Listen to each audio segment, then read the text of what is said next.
Let's see if this is working. Okay. Oh my god. So me, Zechs, and my friend Jordan here, Hi. just saw Kirk Cameron Saving Christmas. Holy hell. Yeah, we barely survived that one. What do you mean? I drank the Kool-Aid, didn't you? The only thing we're completely sure of right now is that Kirk Cameron's a raving lunatic, and someone decided it would be a good idea to give him money and a video camera. No. God made Kirk on the first day. He gave him the idea. Yes, I'm sorry, I forgot. I didn't learn that from the thing. Of course, God speaks through Kirk Cameron. Yes, Kurt speaks to us all. He is God's apostle and God's prophet. Quite literally. I mean, he has a big white light behind him at the end of the movie like this. Yes, you're listening to me. Yeah. This movie was tailor-made for Mystery Science Theater. Oh, get your friends together, get them drunk as hell, and watch this. The scary thing about seeing this movie is that I was expecting just to be me and him seeing this movie. We weren't alone in seeing this movie. Yeah, there were two people in there that actually wanted to see this movie. Wanted to! They paid for it! We got it for free and used stuff to do it. They got it for paying money. It's a scary thing. I've seen a lot of bad movies in my time. I'm an expert on bad movies. I had to stop myself from gnawing my arm off. Literally. Actually gnawing my arm off. I just made him stay in the theaters to watch the dance sequence. He was ready to run out. It's a 20-minute dance sequence. I wouldn't think it's 20 minutes. It's an hour dance sequence. That's what it feels like. The supporting characters were probably just as bad as Kirk and everybody. There's a stupid subplot involving a black person written by someone that has clearly never met a black person. I don't know what you're talking about. The subplot involves talking over the cups. I don't know what the plot was. Just that the man disappeared in the middle of the movie somehow. I mean, the man just was clearly trying to contort this movie. There was something about a war on Christmas, and he made 0 cents. The entire movie makes 0 cents. I don't care if you're religious or not. This movie makes no sense. Yes, it does. It makes sense that Kirk Cameron's a lunatic. Kirk Cameron is God, lest we forget. Yes, Kirk Cameron teaches us the true meaning of Christmas and teaches us that God watches over us all and that God pretty much is all everywhere and this is all completely God's doing. I dare you not to be insulted by this movie. What do you mean? I wasn't insulted. Your intelligence, your religion, even if you are religious, seriously, this is a slap in the face in front of all religious people. In the first 5 minutes, he talks about how there are us and there are them. Who is them? Oh, the people that wanted to stop saying Merry Christmas. Heathens, how dare they? You mean that there was two people of them? There were those who want to do Christmas, and there are those who think, oh, you're crashing old men type people. That's pretty much what he's done. He describes old people for that. Then he describes other people who are, I'm sorry, Kool-Aid just stopped. Apparently other religions don't exist. Yes, apparently the only people that exist in Kirk Cameron's view are Catholics. Catholics and Christians, that's it. And everybody else is evil pagans. I just love the subplot where it goes nowhere, where the guys just pretty much, yeah, man, they're watching us. Where did that go?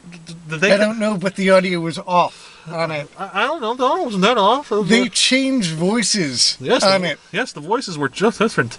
I mean, honestly, the actor who played that character played also the saint who was also, not saint, but the Catholic priest who was also bad-mouthing St. Nicholas Christ. And yet somehow he came back at the end of the movie all happy and gay then. He turned, Kirk showed him the way. And he showed everyone the way. Spoilers, St. Nick beats the man in the middle of the movie. Maybe St. Nick was kind of looked like a horror movie. I mean, really, it was Kirk Cameron presents Christmas. Yes. Oh, also Kirk Cameron is God in the movie as well. And he goes by the name of Kirk. Yes. There's very little subtext here. Oh, God. Kirk Cameron is painting himself as a prophet in this movie. Yes, he is. He's painting himself as an angelic form, preaching God's thing. Just a warning to all my friends out there, I am going to make you sit and watch this in every bad movie fest we have. Not me! Just to torture you. I've seen this! Oh, you as well. This is your fault. I'm not... I just said, let's do this. Let's do this, man. And I just thought... Oh, I'm not going to suffer alone. We all suffer together. The pain! The pain. The pain. I'm still processing how bad this was. I mean... And the outtakes in the middle? Outtakes are when funny things happen. They just had extra footage, you mean the outtakes so they at the put end? it in. You mean the outtakes at the end, which are supposedly outtakes, but really it was a guy just flubbing his lines, like, okay, I'm going to add some more things to it. And then the guy just pretty much, hey, Kurt, how do you act? Well, you moisten your lip. They decided to put in there the director, who was also a side character, asking Kirk Cameron how to act. That's in the movie. Why is that in the movie? It is a blooper reel. I don't know if it's a blooper reel for us to make them or them to make laughter. They had to pad out the movie. There's 5 minutes of Kirk Cameron talking in the beginning. There's long pauses. 15 minutes in the end. I could count the pauses. I mean, the slow motion would make Michael Bay very proud, I must say. The only thing needed was explosions. Every step he took was explosions. Here's a game for all you people watching at home. Every time Kirk Cameron talks about hot chocolate, count on your fingers how long until something else is said. At the biggest gap, I counted 10 full seconds. You mean finish your drink every time Kirk Cameron compares everything and gives it a nice little thing. Made to be a drinking game. I'm going to turn this into a drinking game. You'll destroy someone's liver if you do this game. No worse than Michael Bay. True. I mean, and yet Michael Bay is more watchable than this. That's sad, really. Everything is more watchable than this. I mean, this is. Do not give Kirk Cameron money, people. Don't encourage him. Well, except unless you want to really see yourself be a masochist and watch this film and enjoy this destruction that Kirk Cameron does. This movie. I mean, I never believed there'd be a bad movie this year like this. I mean, I saw TMNT, I saw Transformers 4, I've seen zombie-ass Toilet of the Dead, and I honestly... So, hey, let me get this on record. Kirk Cameron Saves Christmas was worse than zombie-ass Toilet of the Dead. I mean, seeing a parasite come out on a person's ass really seems much more better than Kirk Cameron looking all holier than thou. Yes. So, on record, zombie-ass Toilet of the Dead is better than Kirk Cameron Saves Christmas. Are you listening, Kirk Cameron? It's time to raise the bar. You know, he raised the bar, all right, of how bad movies are made. If you're going to have an argument in your movie, make it an actual argument. Do a little bit of research. Don't have your character refer to Wikipedia if that's all the research you did. Wikipedia's all you need. That's the thing. That's all you need to read. Wikipedia. Oh, Fox News, too. I forgot about Fox News. All you need is Fox News and Wikipedia. That's all you need. He clearly knew his demographic. Yes. Oh, dear God. I need to watch a better movie now. Yeah, I feel dirty. I feel unclean right now seeing this movie. I need a shower or 4. I need to watch something else. I know for that I'm going to see after this movie. Yeah. Maybe we should go see John Wick again. John Wick makes everything better. Keanu Reeves is the one. Yes, have we learned nothing? That's true. I mean, Keanu Reeves is the one. He is the one. I mean, I was ready to tell you, like, the movie where Kirk was giving the guy's options, like, where's the red pill and the green pill? I mean, this is brainwashing at its finest. It's straight up propaganda. I never thought a movie like this would exist in our time period, but Kirk Cameron proves me wrong. He made this film just like this. It's still in theaters. This one, unless you're a diehard Christian, is surprised. Only for diehard bad movie fans. They're the only one that will be able to survive it. I mean, I only survived this by just constantly mouthing off to him, and he was just laughing his ass off the entire time trying to do the same thing. I tried to be respectful to the people in the theater and just could not do it. I couldn't help it. I just couldn't. It was the only way to survive this film. I was just... When Saint Nick beats a man and then Ho-ho. Jovially laughs about how we should go to next town and... Sorry. Give some blessings and presents to the little kids. It's hard not to think that he's a pervert and waiting. I don't know how this film was made and how it got a mass release. The entire purpose of the film to justify materialism. Oh, honestly, Literally, to justify materialism. I just like the comparisons. Like, hey, Jesus is like this. So is Superman. This is Man of Steel. This is basically Man of There Steel. were 5 minutes where I was staring at a rock. Yes. A rock. A rock. A rock. Why was I staring at a rock for 5 minutes? And you were spending 2 more minutes at a loincloth. Ugh. You were spending 2 minutes staring at a cloth, too. It was a nice, fabrically cloth of wonders. The moral of the story is that everything's okay if you're a rich, white, Christian person. Yes, and spread that well. Yes. Spread it well. That's the message. And have a nice feast. You're fine and go in heaven if you're a rich, white person. Yes. Apparently the poor don't matter. Or anybody else that Yes. isn't white. Keep Or your presents to Christian. yourself. Keep it all to yourself. Enjoy the wealth around your family and friends who are also rich. Yeah, so how many stars out of 5? -5? Can we go into negatives? Yes.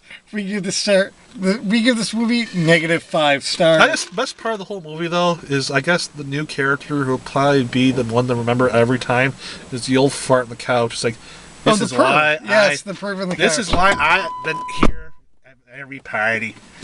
Also, word to filmmakers, don't hire family friends to be actors.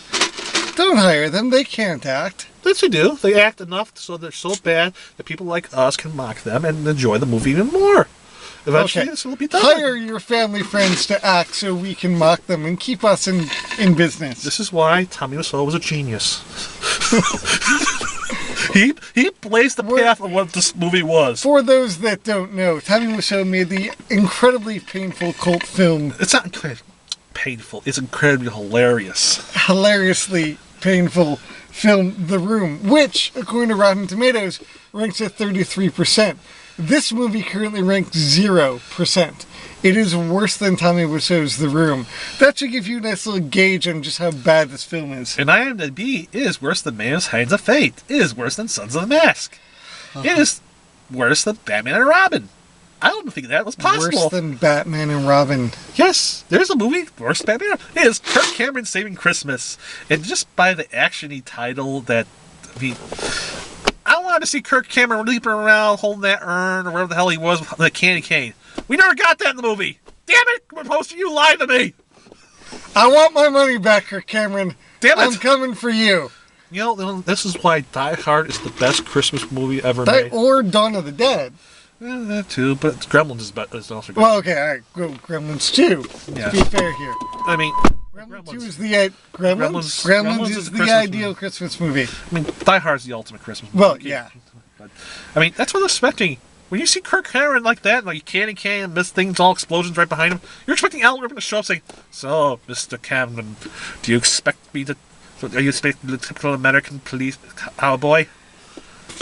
In an effort to stop two of the main characters who are married and grown up from kissing, there's a 20-minute hip-hop sequence Oh, yes, the hip-hop sequence. by someone that's apparently never, ever heard rap or hip-hop music at all. No. It's, And choreographed by some guy that, saw a picture of Michael Jackson one there was time. no choreography. There was just, let's do what we could do, make it a little fun and silly. Let's have some fun here. That was not fun. That was a torture fun.